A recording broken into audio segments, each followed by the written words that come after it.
This is not the first time that we talk about Ukraine in this building, but tonight is a special occasion for us to continue the debate on what's the right response to this imminent crisis in Europe.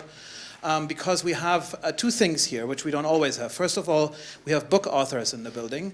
One Carnegie author, Eugene Rumer, and then, his partner in crime, Rajan Menon, who just, published a book on the Ukraine crisis and what it means, the deeper meaning of it, putting it into historic and geopolitical perspective.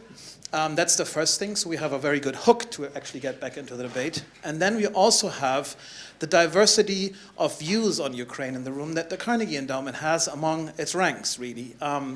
Eugene and Rajan, in the conclusion to their book, are asking for ruthless realism in assessing the situation. And as all of you know, ruthless realism is not what everybody likes in this trade. Some people say realism is the selling out of values and principle. And so Carnegie has always had the great fortune, I guess, of having people assessing the situation differently, approaching it differently, and trying to look for solutions in different ways. And so a part of that spectrum is actually here on the podium, which includes, of course, Judy Dempsey and Uli Speck, both of which are Carnegie Europe scholars, and are here to discuss this issue today. I will get out of the way very quickly, but not before saying two things. First of all, as you have seen, the book is on sale. This is the yellow little thing that you can obtain in the corner. Our great friends from Waterstones are back here at Carnegie Europe. Thanks for joining us again, and I hope that you will buy all of the books so that they don't have to carry them back home. And the second thing is that most of you will know this, that of course what we always do after these meetings is that we will have a little bit of a reception. It will take us about 3 minutes to get the chairs out of the way, and then at this end of the building, drinks and little nibblings will be served so that you can continue the discussion. More people coming in, even better. We will have enough booze for all of you afterwards, and I'm sure that you will also need it afterwards. I will get out of the way. I will hand it over to Judy, who thankfully is moderating this. This guarantees a lively debate, I'm sure. Thanks to all of you for coming to Carnegie Europe. Enjoy the evening. Thank you very much. Judy, it's yours. Thank you, Jan. I was going to say it's a great honor to be moderating this. In fact, it is, but it's always a bit of a cliche. But this evening is quite important because we are discussing an issue which has polarized the Europeans, despite the consensus over sanctions. It has polarized Russians, it has polarized Ukrainians, and as Eugene said to me, you haven't seen anything yet when until you go to the United States and hear the debate there. So the plan is that, since I'm sure none of you, or maybe very few of you, have read the book, I'm going to ask Eugene to give 3 or 4 minutes, just his main point of his argument in the book, followed by Rajan, and then we hope to have quite a good discussion with Uli, Rajan and Eugene, and then open it out to the audience after this conversation. So Eugene, I was just to give you, you do have a microphone. I do have a microphone. So the microphone is yours, and if you would like to just give us an account or give an idea of why or what's the main thrust of your book. Well, first of all, before I do, let me just say a word of thanks, or I'll spare you many words of thanks, but we're really grateful for this reception. It's great to see so many people interested in this issue. It is the biggest crisis in our foreign policy right now, our share of transatlantic foreign policy, and I'm especially, and Raj, I'll speak for both of us, we're grateful to Carnegie Europe for hosting us, and to you and to Uli for participating in this conversation. Very briefly, this is not a highly theoretical book. Raj was the one who came up with the idea and brought me into this, and it was a very quick project, and it's really only a first cut, an early cut, because there'll be a lot more written, a lot more dissertations produced, and very interesting books that will be based on interviews with participants. We went on the strength of the materials that were before us. So this book obviously has its limitations. The advantage is that it's a short book. It's only about 150 pages. I think we'll go in the order that that is a little different from the one that we usually follow. And I'll begin, usually Raj leads, but I'll begin with just very brief words I visited Kiev in September of 2013. And I had a very productive visit for a couple of days. I went around town and met with representatives of civil society, and there was a civil society in Ukraine.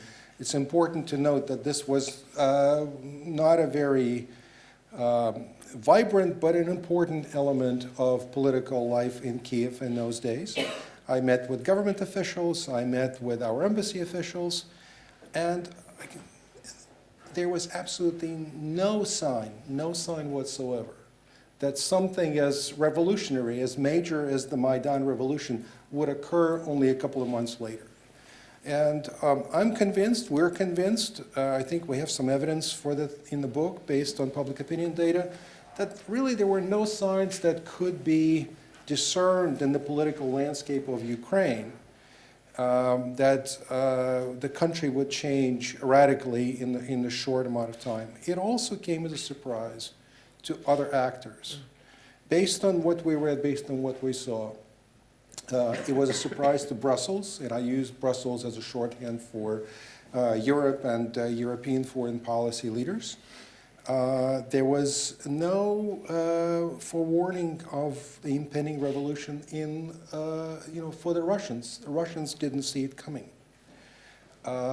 And it was a surprise to us in Washington. It was also a surprise to the Ukrainians themselves, I think. So nobody was prepared for this crisis. If you hear any conspiracy theories about this crisis being long in the planning, don't believe it. We've found absolutely no evidence for it. I like to compare the policies of the four principal actors, Europe, the United States, Russia, and the EU, to four ships traveling in the ocean, not realizing that they are on a collision course. Europe was pursuing the association agreement. It was obviously in conflict with Russia's priority of closer integration with Ukraine under the aegis of what is now the Eurasian Economic Union. Ukraine was maneuvering between Europe and Russia, trying to gain the maximum advantage, but everybody was very tactically oriented. And the United States, I might say, was really AWOL, absent without leave, from this important political and economic development in the life of Europe, simply because it was busy with other crises. So everybody was caught by surprise. There was no strategy in place for anyone. And when the crisis happened, it was really not a triumph, but I would say a failure of improvisation. Everybody improvised. Everybody responded with their immediate knee-jerk reactions. And when their responses didn't work, they came up with a different set of responses. So this was going from one sort of peak in the crisis, trying to fix it, didn't work, and it took us through the entire crisis, the Maidan phase of the winter of 2013 and 2014, until Yanukovych fled.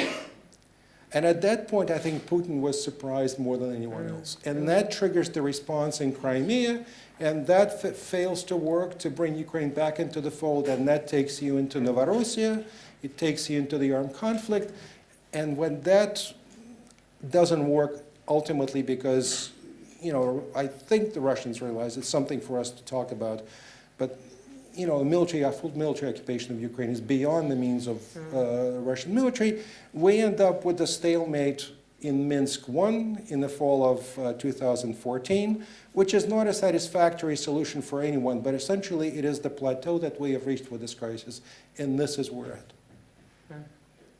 We can talk about the consequences of this. I think some of them already were mentioned by Jan. It is a crisis that's not just about Ukraine. It's about the entire post-Cold War order, something that we came to accept as a new reality in Europe, and turns out that we need a new reality for Europe. But I'll stop on that, and I'll turn it over to Raj to talk about some of the deeper structural factors that brought us to this crisis that probably could have been foreseen, but again, everybody was focused on a tactical. Thanks very much, Eugene. Yeah. Rajan, would you like to take up and continue where Thank you, Eugene Judy, and thank you, Rick, for taking the time. Thank you all for coming. Can you all hear me okay? Eugene said this book was my idea. It actually wasn't. It was the idea of a very persistent editor who wouldn't take no for an answer. And I said to her, if I can find a really high-quality co-author, I would do the book, finally. And I thought the first person I asked would say to me, you're out of your mind. But he said he would do it, and here we are writing the book.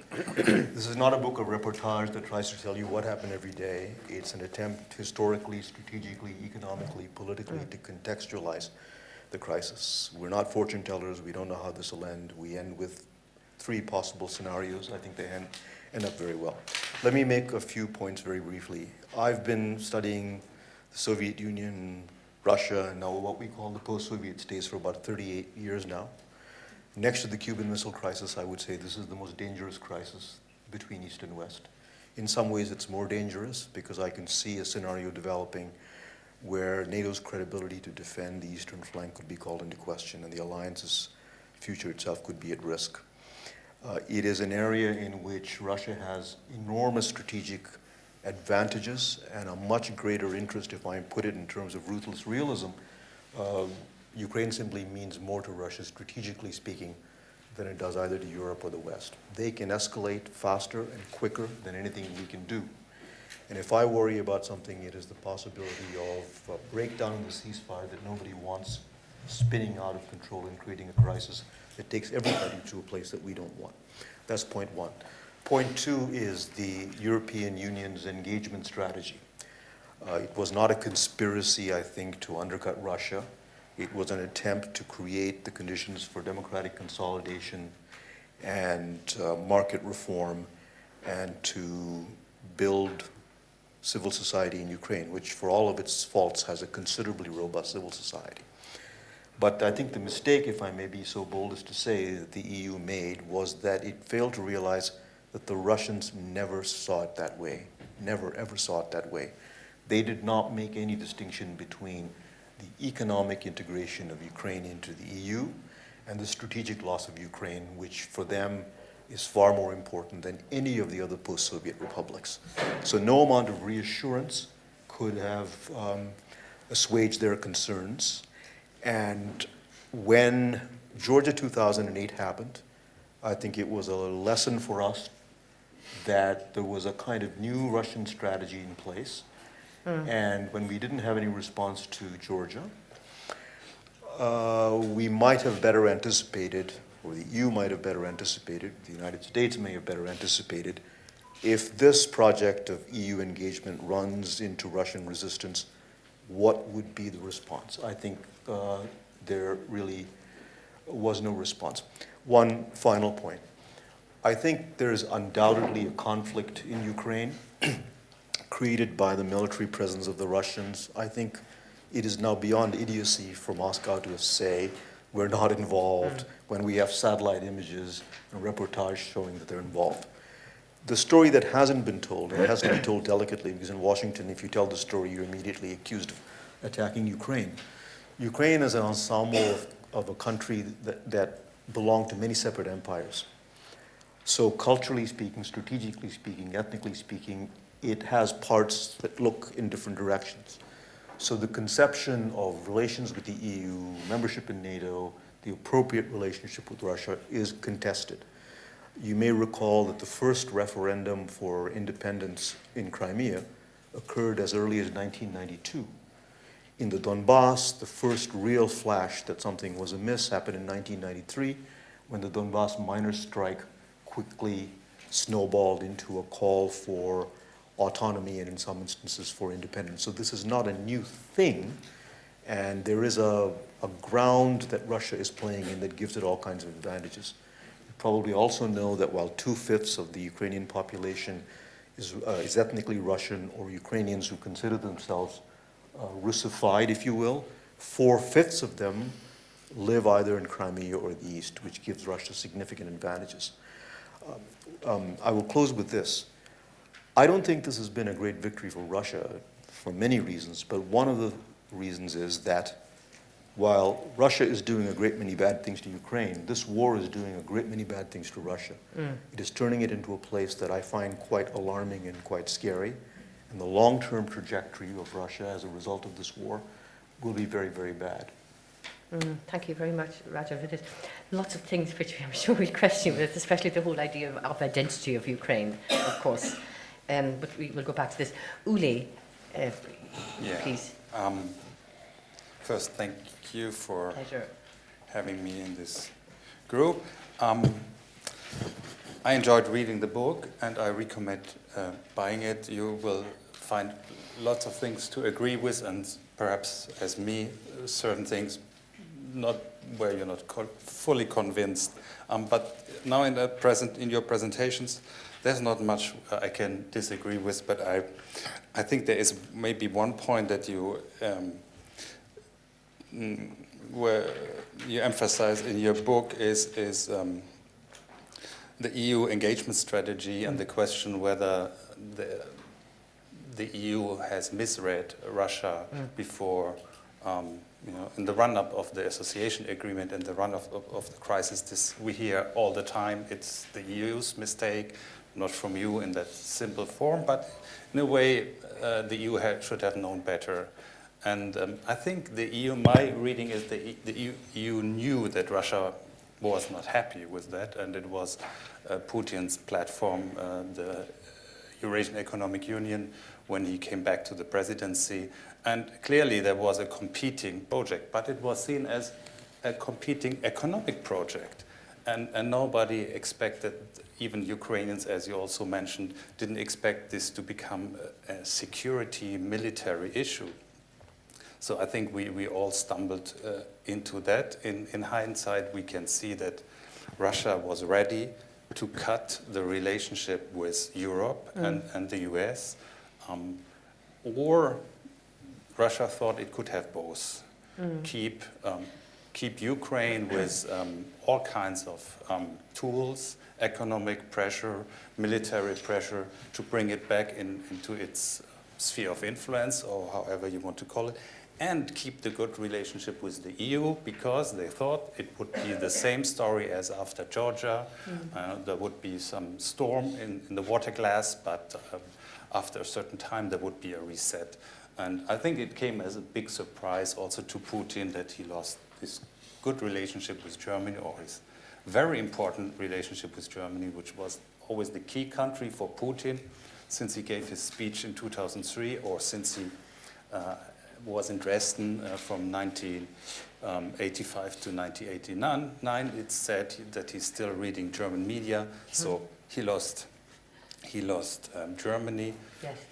Probably this came as a surprise, as you said, Eugene. There were plenty of surprises in that story. But I think to blame the EU for something, I mean, I would rather blame the EU for not engaging Ukraine in the years before. And I think in hindsight, one of our mistakes was that we didn't help Ukraine to strengthen its status. I mean, it was really a Russia first policy. And there again, the Germans play an important role. Reunification, Russian, Soviet military still on German soil. If you read Helmut Kohl's memory, it's all about Russia. So there is no real sense that in between the countries that have entered the EU and Russia, there is still a space that also needs to have some kind of role, identity. And implicitly, I think what the EU did was to leave it to Russia more or less as a kind of sphere of influence. And what happened with the colored revolution was that people in these countries wanted to move westwards.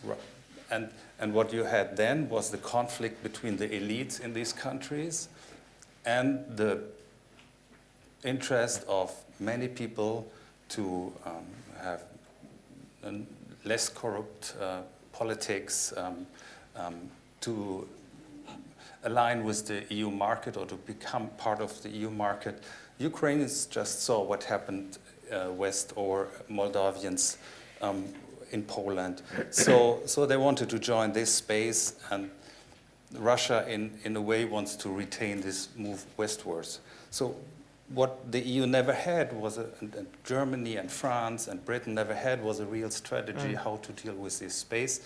and also engaging with Russia, 10 years ago, 15 years ago, and to find maybe a formula. So, as you said, there were different ships in different directions, and they were moving, and now they're clashing. That is the look back, I think. Well, the three of you just painted an extraordinarily complex picture. Let me throw out an argument on this, and we cannot underestimate the role of Germany, of Chancellor Merkel, how she has changed European thinking, because in many ways the EU's attitude towards, when I say Eastern Europe, I mean Belarus, Moldova, Azerbaijan, Armenia, Ukraine, and Georgia. When for far too long, EU policy has viewed the region through the prism of Russia. Mm-hmm. And I think what has happened now, and I'd be interested to hear your views on this, what has happened now, and I think largely because of Berlin, with input from Sweden and Poland, that no longer are we viewing this region now through the prism of Russia, which means that there really is no going back. And there really is no going back to this security architecture that had been built up. And I was wondering, if this is the case, how then do we move forward and deal with this crisis? Because the parameters have changed fundamentally. As long as Merkel is in office in Berlin, she holds the cards in some ways for what happens in Ukraine, and certainly how we're going to, if ever, have a strategy with Russia. Judy, if I might, yes. Very quickly, I just want to make clear to Ulrich and the rest of you, I'm not in the assigning blame game. Mm-hmm. So it's not my argument that the EU should not have launched the engagement with the post-Soviet republics. It's not my argument that Ukraine has no right as a sovereign country to pursue that strategy. But I think you are obliged as a policymaker, you generically speaking, to ask the question, what might be the Russian reaction to this, given that, and we document this in the book, it is very, very clear, they made it very, very clear, that they didn't see this simply as an economic matter, they saw it as a strategic matter. So in light of Georgia, what do you do? Now, coming to Chancellor Merkel, I think the biggest strategic blunder that Mr. Putin made in this crisis is he underestimated the degree of EU unity. I happen to believe, and we can have a debate about this, it's a counterfactual, we'll never know, that the sanctions might have been somewhat harder to slap onto Russia had that terrible disaster with the aircraft not happened. But be that as it may, Mr. Putin, in Mrs. Merkel's eyes, has proven himself to be an unreliable and dishonest partner. That is no small blunder to take one of the most important, if not the most important countries in the EU and turn it as an adversary. How do you get out of here?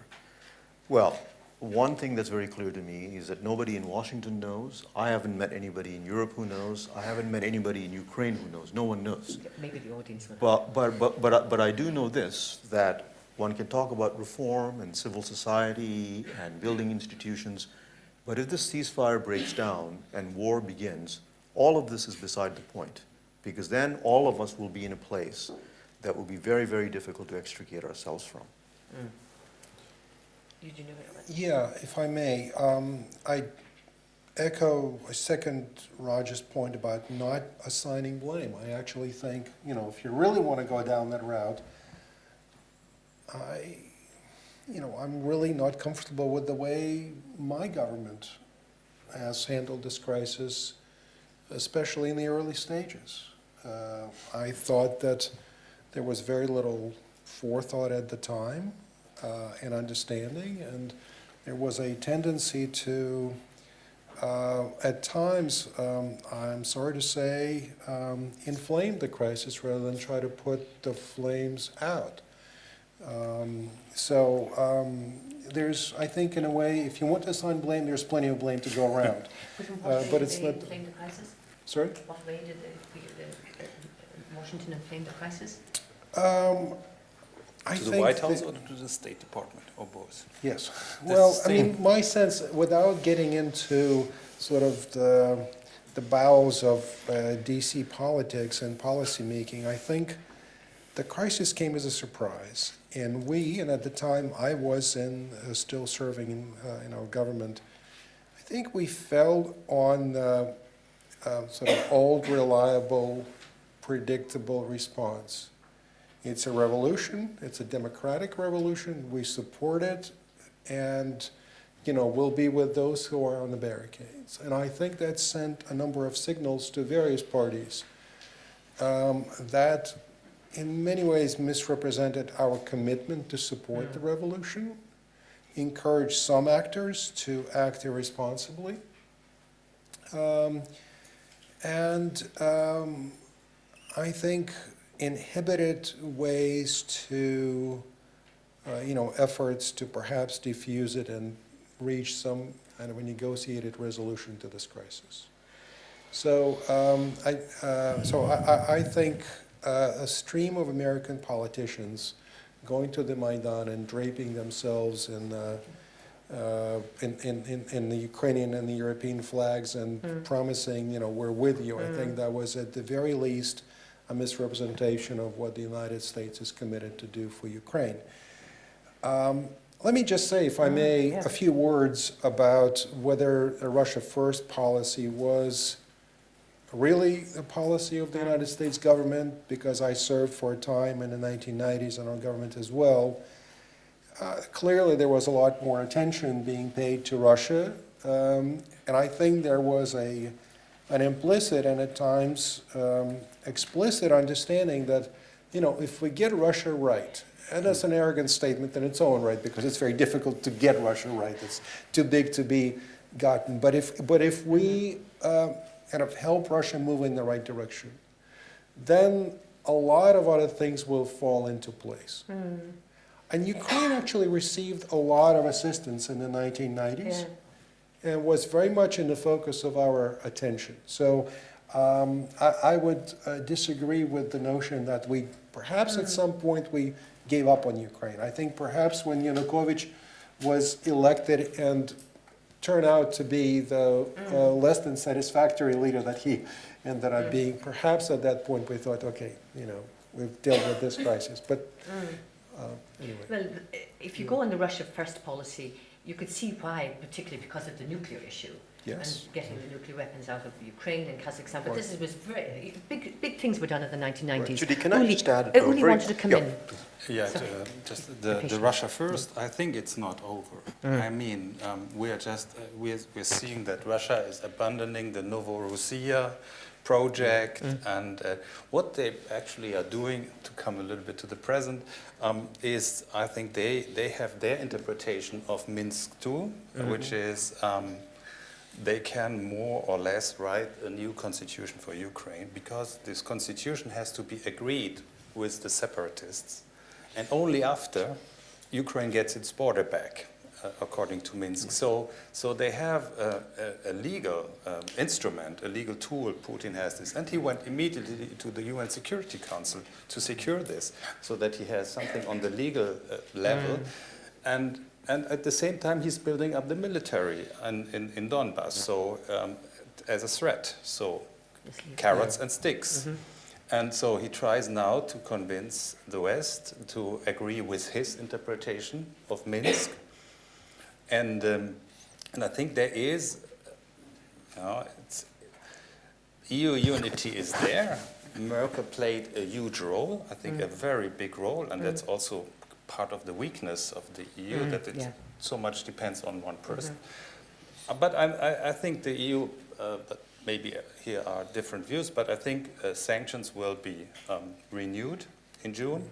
But we see a very active Russian strategy to get back on good terms with the West, in order to have a face-saving agreement with the EU, where we can say, well, we agree Minsk has been half or partly implemented, and somehow he's counting on our Ukraine fatigue, on the problems in Ukraine, GDP down, so on, so on. And he thinks he is winning, and it takes, on the midterm at least, he's winning, and he's trying to get back to this Russia First and move us back to that policy, because also there is the sense that Ukraine is not moving fast, quickly reforming. There's a huge disappointment. Maybe the expectations were much too high.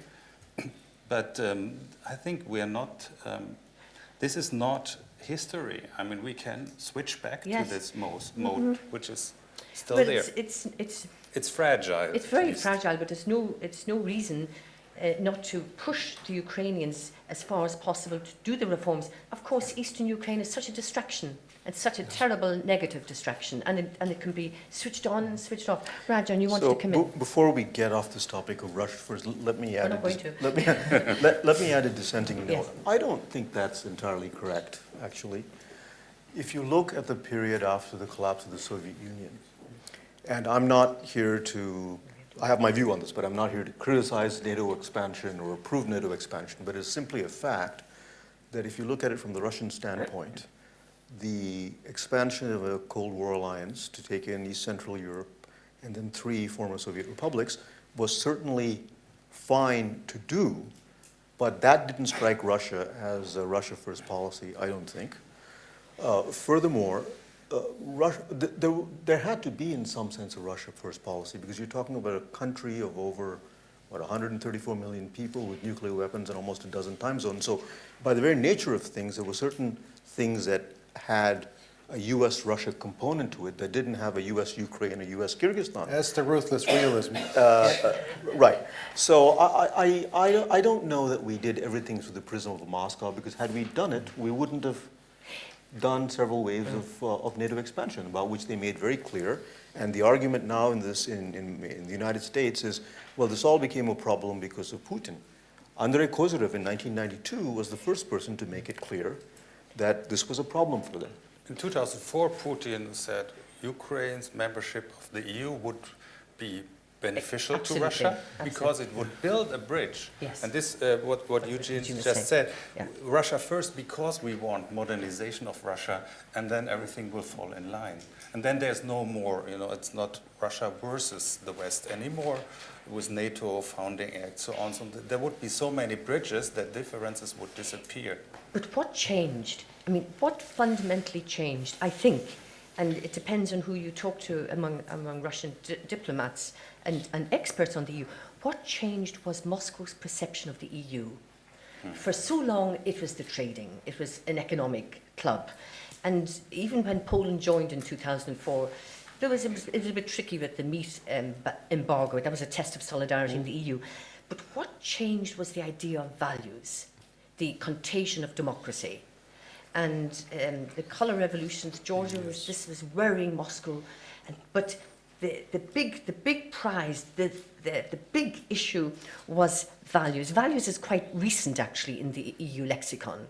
I mean, it's just stability, but values has taken on an enormous meaning for our East European neighbours. Yeah. And I think this is what worries Moscow a huge deal. Even though a stable democratic Eastern Europe would be to their benefit, but the price of this is contagion. Right. And I agree with you that I think the combination of the emphasis on values as well as our support for color revolutions, that they saw not necessarily as a values-driven enterprise, but as a geopolitical enterprise. There is this kind of fusion of these themes. That, I think, affected their perceptions of the European Union, and I think in many ways shaped their response to the crisis. If I may come back to Russia first, but in the present, Ilya, I think you make very important points, but even today, it is about Russia first, because as we see it, speaking for both Raj and myself, you can't really fix Ukraine until you reach some kind of an understanding with Russia. And you have to reach some understanding with Russia. I'm not saying accommodation. I'm talking about an understanding as a value-neutral term. It could be a Cold War-like understanding. But until there is some understanding and return to some shape, form of balance, the whole European security structure is unstable. And again, it puts the emphasis on Russia first. Uli. But what kind of agreement could that be? I mean, we cannot just go back. I think in the EU and maybe in the US, many people would like to go back to a situation where Moldova, Ukraine, more or less belongs to something like a Russian sphere of influence. And the West was just happy with the situation. There was not much thought. And it was actually Poland, which has the same. Like Germany in the 90s wants to have stability in the East. Yes. So the Germans had enlargement, Yes. and they also want enlargement, which is natural. And there is a joint interest of the EU to have kind of good neighborhood. We all know that Moldova, Ukraine have huge problems of state building. Georgia has much less, but those two post-Soviet countries didn't get on their feet. So this is unsustainable. And this is ultimately, in my reading, what brought us this crisis. It's Ukraine's weakness.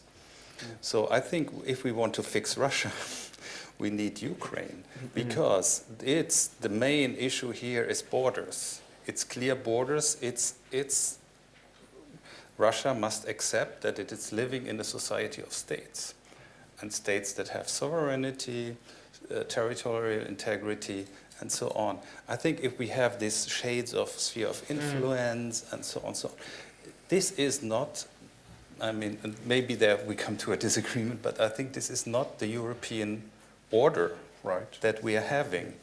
And Russia is challenging this order. Ukraine wants to join that order. Yes. There is no way back.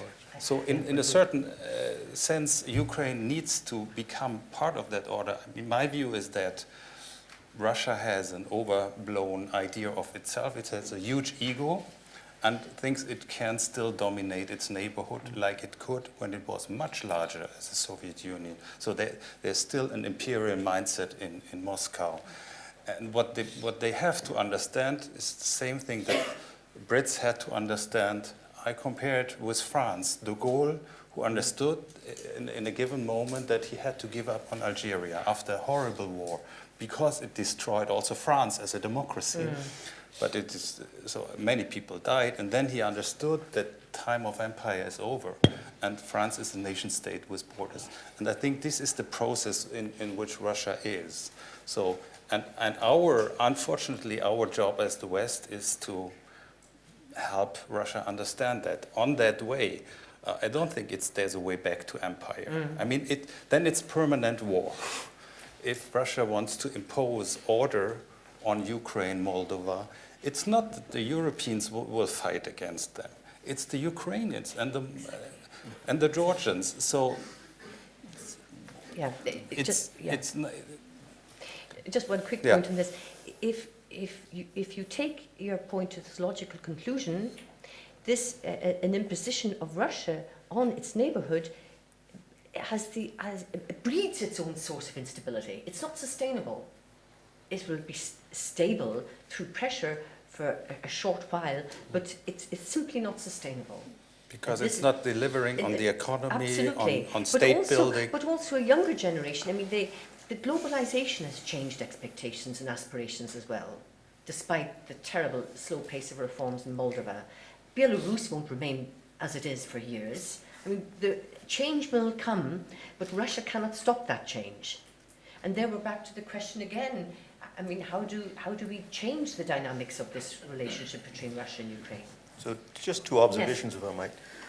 I think the shift of values in Russia preceded the Ukraine crisis. When the street demonstrations happened in Moscow, what year was that? I think, if I could sort of almost play the part of Vladimir Putin, he sort of said something like this: I gave you the urban middle class stability, the ability to travel, high growth rates, and now what do? You take your social media and your ideas of democracy and you show up on the street. I'm going to change the wager. I'm going to have a discourse now that speaks to the Orthodox Church, to the man and woman in the village, in the small town, tap into a deep-rooted nationalism. That was already in place by the time we were at this crisis. And so Russia behaved in a very different way. On the sphere of influence part, I mean, we have to be honest about this. It's not as if the United States hasn't played spheres of influence politics. We have done that ever since the beginning of the Republic. It's not as if Britain didn't play spheres of influence politics. It did that through its imperial history. So the fact, and this is not about endorsing anything that Russia does, but historically speaking, no matter what your values are, if you push into an area that for better or for worse, a great part deems to be a sphere of influence, and it was not Putin who first said this, it was Medvedev about sphere of privileged influence, you're obliged to ask yourself, I believe in these values, and by the way, I share your values. I rather like living in a free, liberal democracy. But what price are you prepared to pay when the chips are down? What price are you prepared to pay when the chips are down to defend these values? Because I think the worst thing you can do, which would be morally obtuse and strategically preposterous and dangerous, is to create expectations in a country that you can simply not deliver on. And I think that that's something that we have to be very, very careful about. So there's a balance that has to be made between Western values and what will back those values in the event that there is a resistance, right? And I think that was something that we had probably not given enough thought to. And when I say we, I don't mean the EU. I mean, I think we are as culpable in the United States for having not done that. Rajan, you're raising such a big point on how reforms begin in any case. Whether from Yuli, you're just desperate to come on in spheres here. of influence, I think it's about the means. It's about, of course, everybody has a sphere of influence in a way, or wants to have, but we're not. I mean, look, Armenia turned to Russia, and we didn't. The EU didn't invade, so there is a difference, and I think it's just the idea that you can control a country. A neighboring country. I mean, we just seeing that it's not working, it's backfiring. Russia has lost Ukraine thanks to the war. So the tools don't match the end. It's not working. I think it's, spheres of influence are not equal. The US has invaded Iraq, but there is a story that before there was between Ukraine and Russia, there was no problem. Do you think there was more of a problem between the United States and Iraq? Yeah. You had the Kurds, you had the. But you don't occupy. Anyway, and then the US left, right? And then Iran took over, right? So it's different.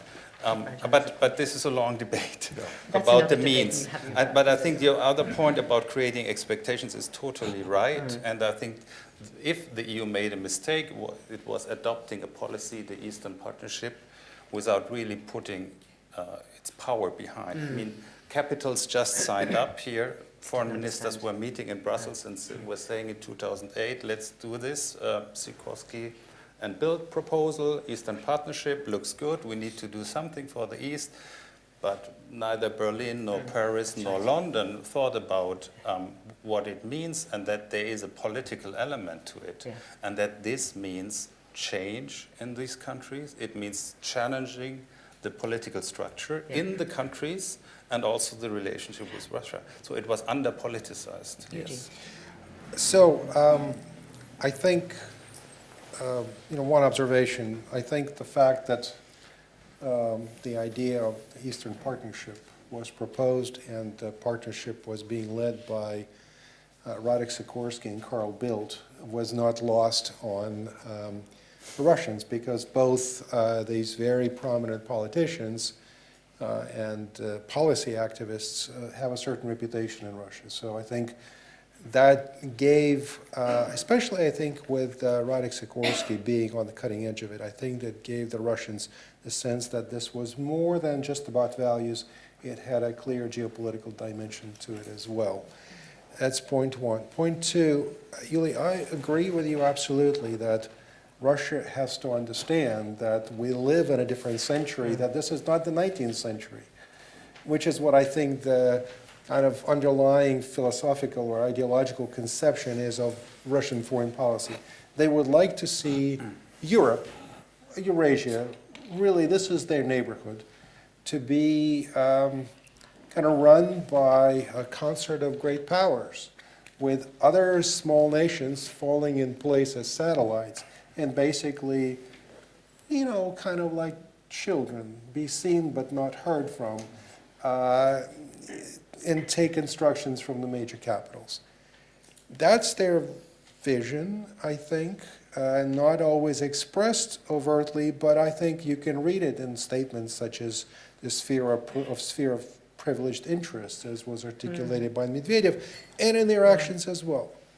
But my question to you is this. If they refuse to understand that this is the 21st century, not the 19th century, how do you make them understand it?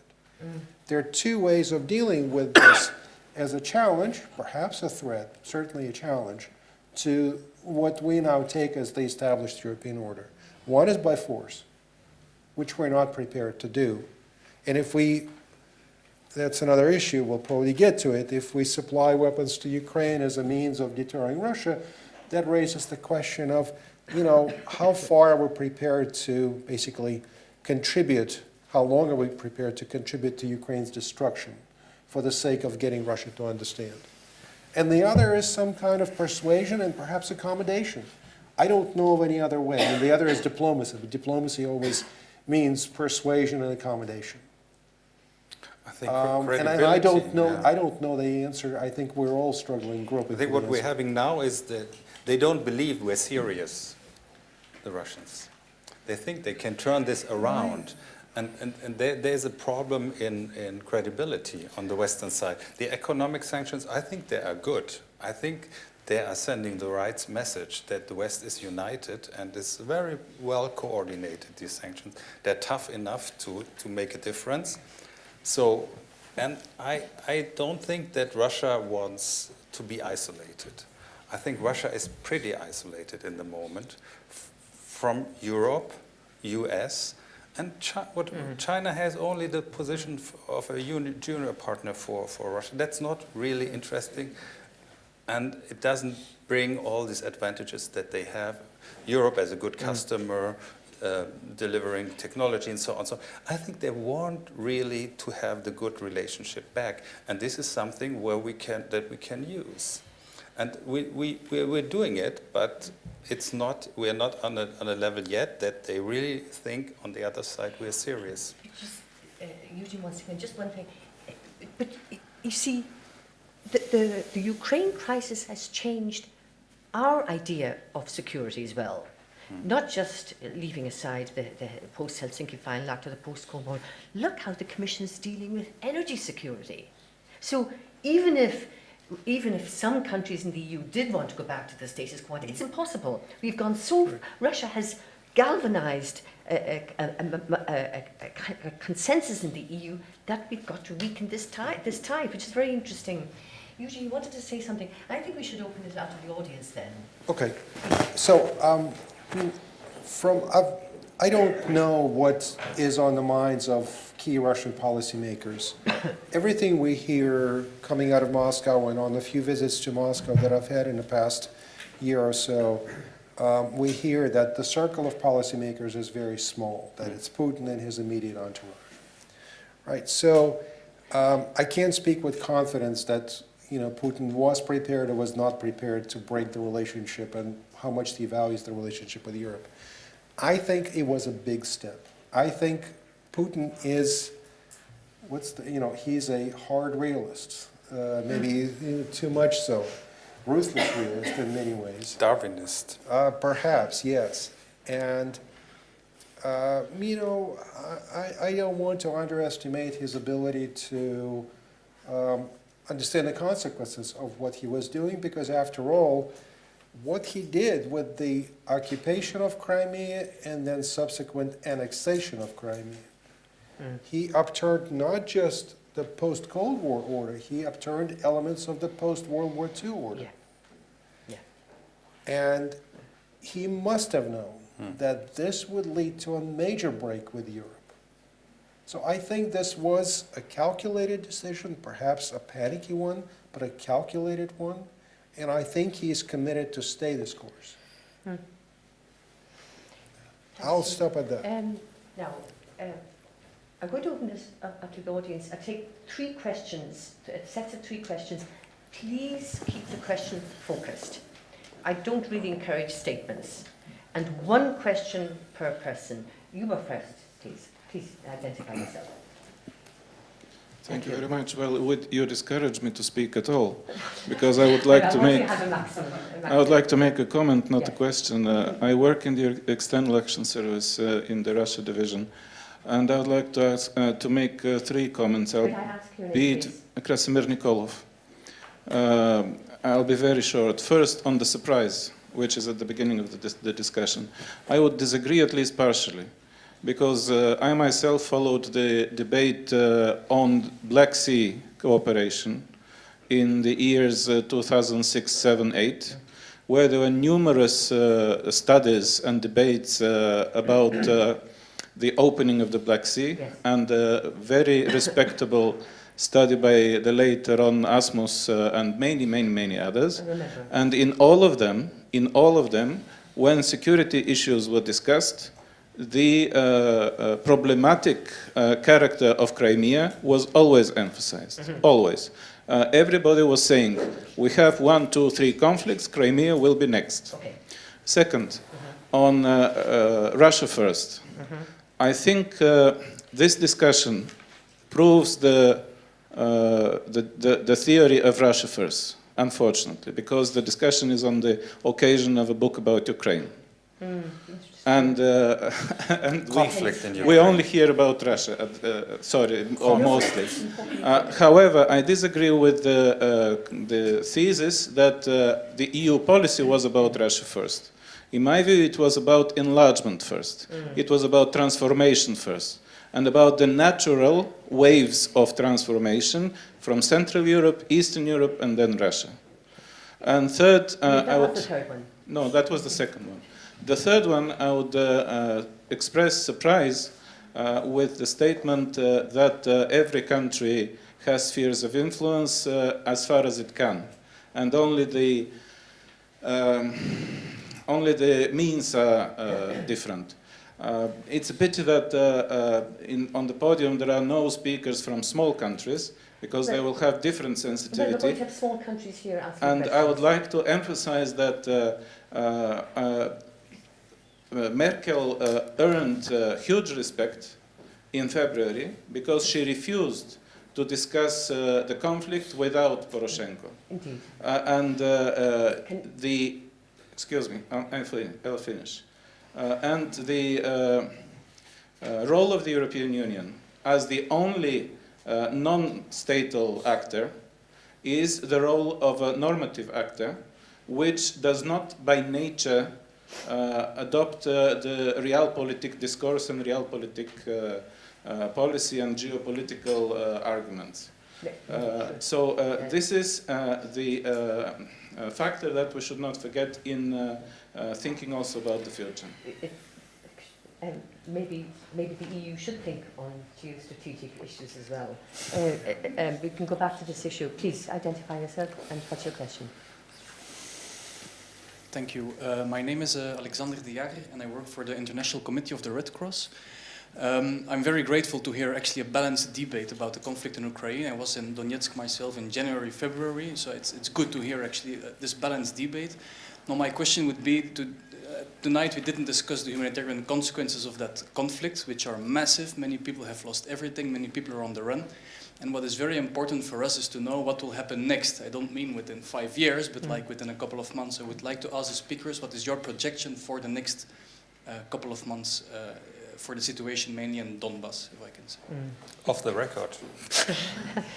That was a big question. Since we had the comments from our colleague here on this question, let's try to deal with this, and then we'll have another batch of questions. So you made 3 very good points. I just want to reassure you that some of the discussion you heard was shaped by the nature of the questions.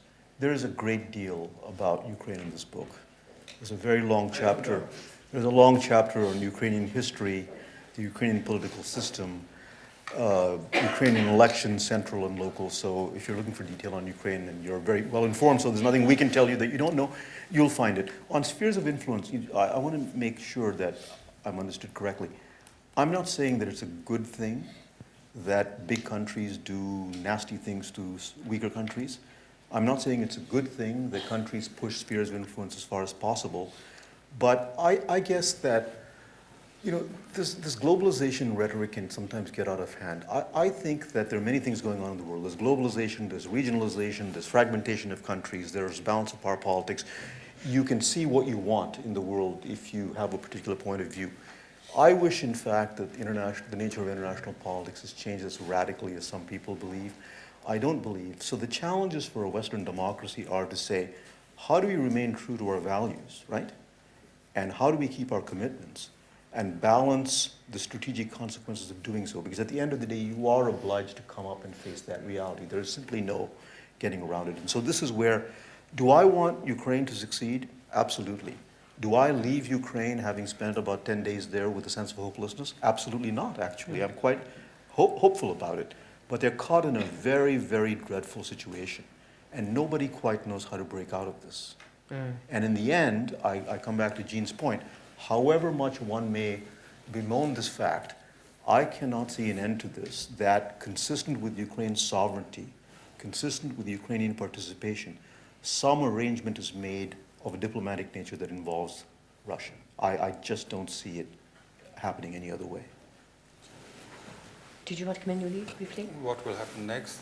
I think we will see low-key violence for a while in Donbas, because it's to remind the West that Russia has military tools at its disposal and is ready to use them. So, but I don't see a major invasion also, because there was also another surprise.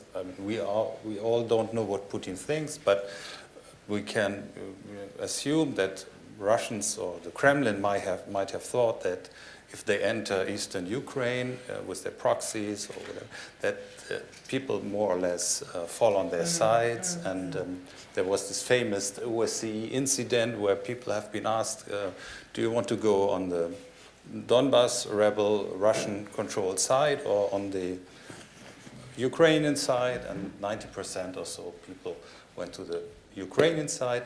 So there was not, and Mariupol and Odessa, they didn't rise up pro-Russia movement. So it would be, I think the next step would be a large-scale military operation. And I don't see Russia taking that risks, because we just saw recently this new legislation in Russia that it's just, the military deaths are a state secret also.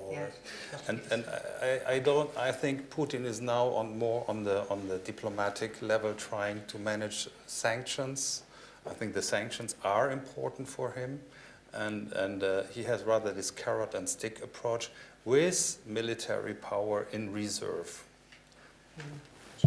I think that would be probably the less bad outcome or continuation of the situation.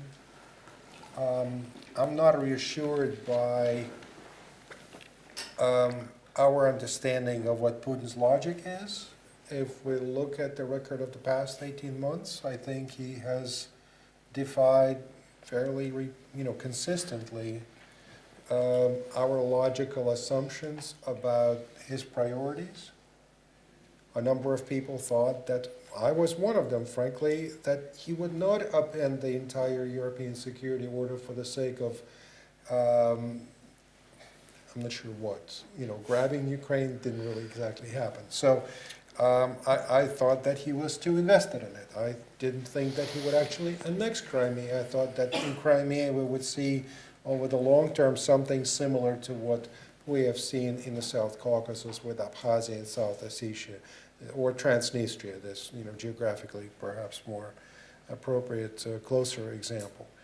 So I think it is also misleading. We're misleading ourselves into thinking that Putin and Poroshenko are the ones who are the key deciders, are the key players who control the situation along the front lines. I like this metaphor, so I'll use it again. I'm convinced that that this hypothetical long screwdriver with which the Kremlin adjusts the level of violence in the East, that doesn't exist. And that the autonomous actors on the ground there are actually quite autonomous. and have the ability to influence the situation on the ground to advance their interests as they see them. And I fear that they don't see reconciliation as part of their interest. I think their interest lies in the continuation of the conflict. There are also apparently elements in the Ukrainian domestic political context, men with guns, leaders of these volunteer military units, who understandably are also gearing up. You know, they want revenge. They want to reclaim lost territories. Some of them come from those regions. So there is potential for conflict there that that has this sort of self-generating quality, if you wish, without the big actors being able to fully control it. One thing that we have learned, I think, both last summer and again more recently earlier this year, is that Putin is not prepared to see the separatists defeated. So I don't want to say that, you know, he'll be dragged against his will, but if there is a conflagration, he will make sure that they have the upper hand in the military situation on the ground, and that could lead to a push deeper into Ukraine. So I fear, I mean, I would like to think that we're sort of done with the active phase of the conflict, and there'll be only sporadic violations, however unfortunate they are. But I'm not confident that that's going to hold. It's not a stable equilibrium. I understood your question a little bit differently. So not long before the conflict, I was in Donetsk, and I met some very, very wonderful people there from civil society. And I'm not, as you may have guessed, given to sentimentality, but I often, if I'm awake at night, I think about where they are and what they're doing. I have a friend from Gorlivka in eastern Ukraine. The people there are living in a life of desolation. If there's one constituency that has suffered the most in this war, it is the average men and women, the aged, pensioners, the disabled, the young, in eastern Ukraine. Now, the Ukrainian government is in a terrible bind. If they provide services, as they're obliged to do at some point, then they believe that they would be subsidizing the Russian occupation. Completely understandable. If they don't, they play into Putin's narrative that nobody cares about you. In the meantime, there's a humanitarian catastrophe that's happening. And they have become the little expendables in this chess game. And they feel something on a daily basis that us sitting in here in Brussels cannot even imagine. I certainly cannot imagine. Thanks, Rajan, for bringing in that element. We've got another set of questions. First here, second, third, and fourth. Please, you're first. Of 5. Okay, well, let's see how far we get on the details of them. One question, please. Thank you, Judy. I'll try to be very brief given the pressures. My name is Mel McNulty. I work at the UK delegation to NATO, a smaller country than Ukraine. And just wanted to pick up a couple of very interesting points from a fascinating discussion. Rajan, the idea of Ukraine as an ensemble country, I think, is borne out, absolutely, I agree. But then, is this not common to all of our countries, including Belgium, the UK, the United States, and others? I think what we're seeing in Ukraine at the moment, interestingly, is the defining national moment that Ukraine perhaps has lacked previously, a redefinition of the sense of national identity of Ukraine's Russian speakers. I was in Odessa last week, and this was a city that was considered very volatile, probably the next low-hanging fruit to be reaped by the separatists, and that has not happened despite the tragedy at the trade union building, because there's a new national sense that seems to be emerging in that city, despite the appointment of a Georgian as its governor. It is an interesting trajectory, shall we say? A lot of questions. Yep, very quickly. To come to the outcome of this, you mentioned the potential of an escalation and the potential of an accommodation or an understanding with Putin. But of course, the third alternative is just a frozen conflict, which has been the Russian model that we've seen applied elsewhere. And I suppose my question for all of you in terms of what the outcome of this might be is, what sort of accommodation or understanding could there be with Russia that would avoid a repetition of that model in Ukraine and subsequently elsewhere? Thank you very much for that question. Over here, please. Yes. Thank you. Give your name. Thank you. My name is Wouter de Vriend. I'm a member of parliament in Belgium, which is a smaller country than Great Britain. Just in the EU. Yeah, luckily. Last week I had a lunch meeting with a Ukrainian policymaker, And he asked me a really confronting question. What if Russia goes beyond the hybrid war and really invades Ukraine and takes over Kiev? And he asked me what would be, because he thought that that was the ambition of Russia, and he asked me what would be the reaction of Europe, the European Union, and I hesitated. I couldn't be sure that there would be a firm reaction of Europe, which says a lot, I think. Secondly, very briefly, you mentioned Russia must understand the concept of sovereignty of Ukraine, but what if they don't? Don't we need borders? Borders to NATO enlargement, borders to the European Union as well. I was in Budapest during the plenary session of NATO Parliament. There was an amendment which I didn't support that said NATO enlargement should not be dependent on third parties, third actors. And I said, NATO is a strategic actor. Of course, it should consider other strategic actors and countries in the world. I would like some comment on that. Thank you very much for that on NATO. Yes, please. Thank you. Robert van der Mullenbroek, Belgian ambassador, retired. There is an actor I didn't hear mentioned by members of the panel, and that is the OSCE. The OSCE has been active on the ground for about 1 year now, before Minsk, on both sides of the conflict, in ever-increasing numbers. Monitoring troop movements, monitoring types of weapons, where from, where to. But you don't hear anything about the reports, about the facts on the ground that have been witnessed by the OSCE, and I wonder why. Well, actually, I do have to challenge you on this. It's a fantastic website, the OSCE website, and the Special Monitoring Mission does it almost hourly, what is happening on the ground. It's just not getting the coverage that it deserves, actually. And they're hamstrung by the restrictions where they can't go and the dangers, and have to get permission to go by the commanders, the Donetsk and Luhansk commands, where they want to go. That's a story in itself. It's a very nice question. Thank you. There was here, yes, please. My name is Anna Jaworska. Thank you very much for taking your time and writing a book about my country. And I don't feel very comfortable with the title, Conflict in Ukraine. I agree with Mr. Ilarionov, who said it's not Ukraine's crisis, but Russian crisis. And my question is how America is planning to respond and involve itself into this Russian warfare, informational warfare against America, and it managed to demonize Americans and recently Europe. Thank you. Thank you. And we had one last question of this round. Thank you. I promise very quick. So I'm from the Baltics, and for Mr. Menon, maybe, the way you see the Baltics are reacting to this at the moment. One mistake that you would say, that you see, and one advice that you would give. Goodness. Okay, and it's a small country. Okay, so who want, a lot of great questions here, following on from the very first set of very good questions. We have NATO, we have the OSCE, US. What if they reach Kiev? Well, Sikorski was nearly convinced that Putin was going to go to Kiev.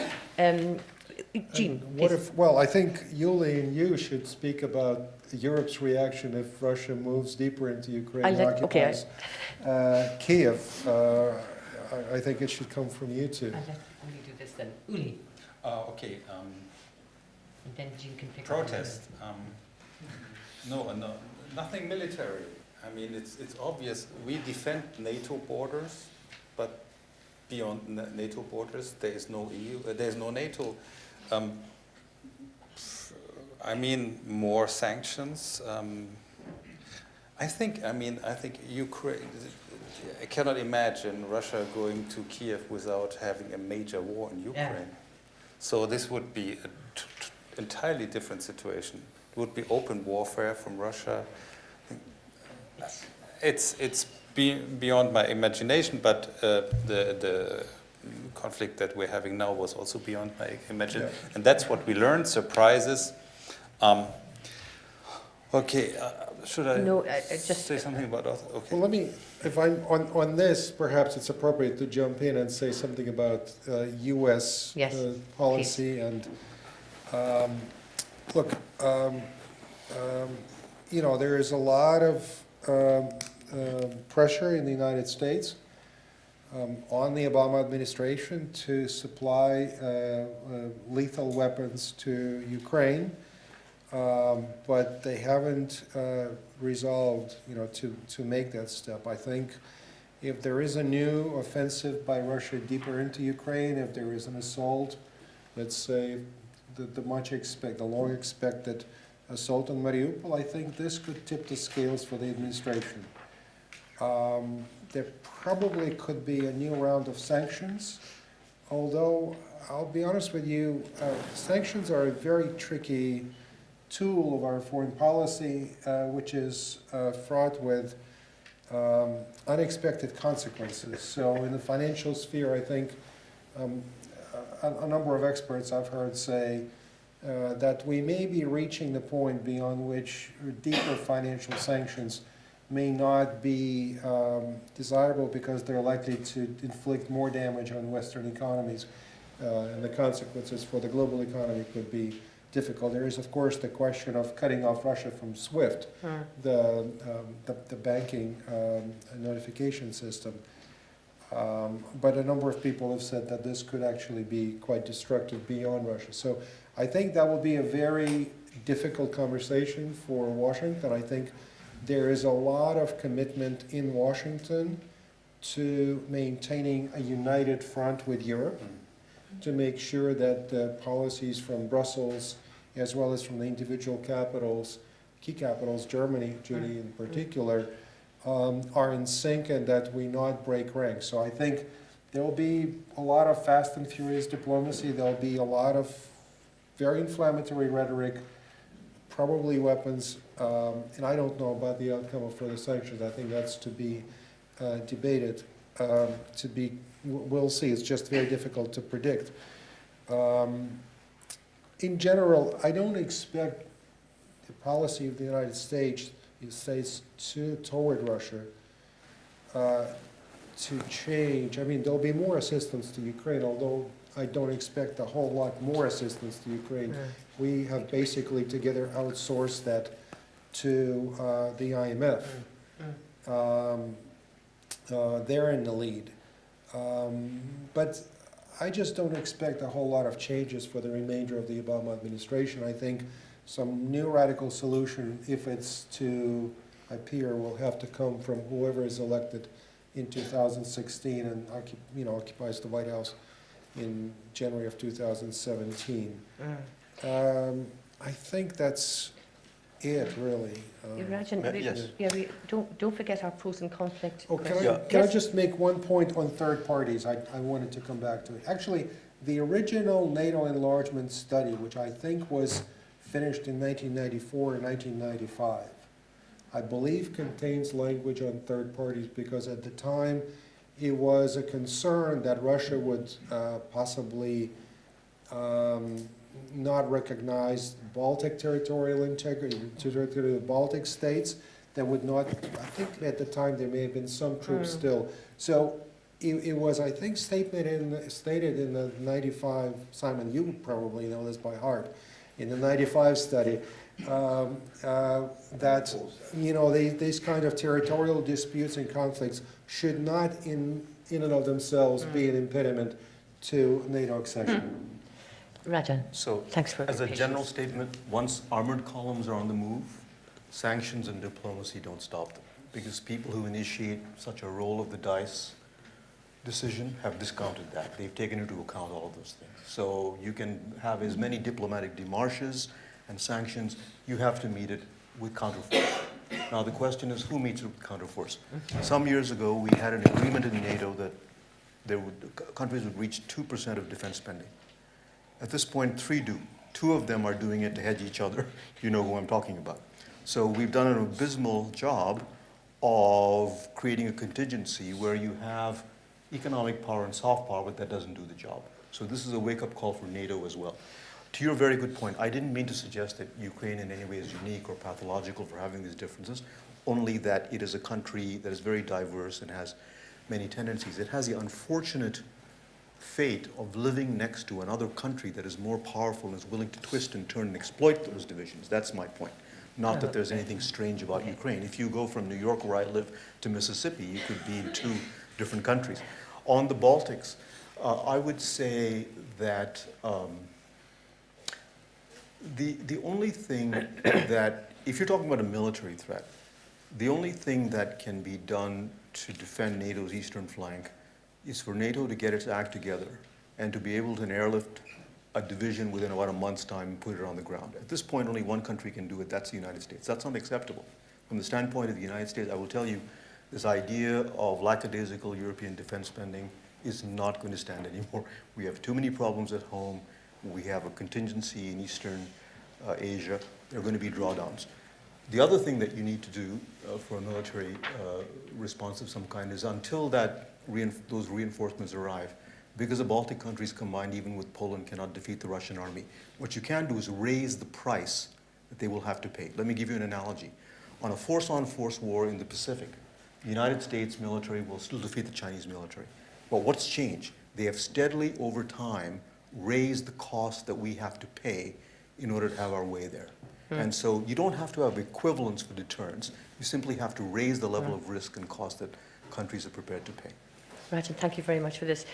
Just to reassure the Baltics, we mustn't underestimate the role of Sweden and Finland at the moment, how they're changing the perception of security in this region. And we're seeing clusters of NATO and non-NATO countries increasing more and more. In some ways, it makes the 2% spending a bit academic. Sorry, Uli, you've been very patient. Would have been nice if it was done earlier, though. Indeed, indeed. I was in Tallinn some weeks ago, and Leonard Mary Forum and another German and me, we were sitting next to each other, and someone from the panel asked, there are two Germans, would Germany defend, how would Germany react to an attack on Estonia? And would Germany be ready to defend Estonia?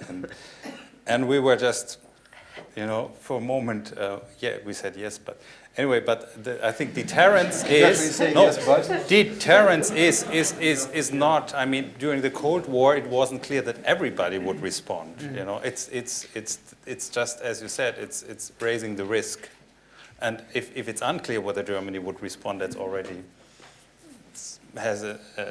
Anyway, I wanted to come to this point, accommodation, what kind of accommodation with Russia would be possible. I think there is no middle ground, Either Ukraine is sovereign or not. Of course, you can say moratorium on NATO. Of course, you can say EU enlargement is not in the cards.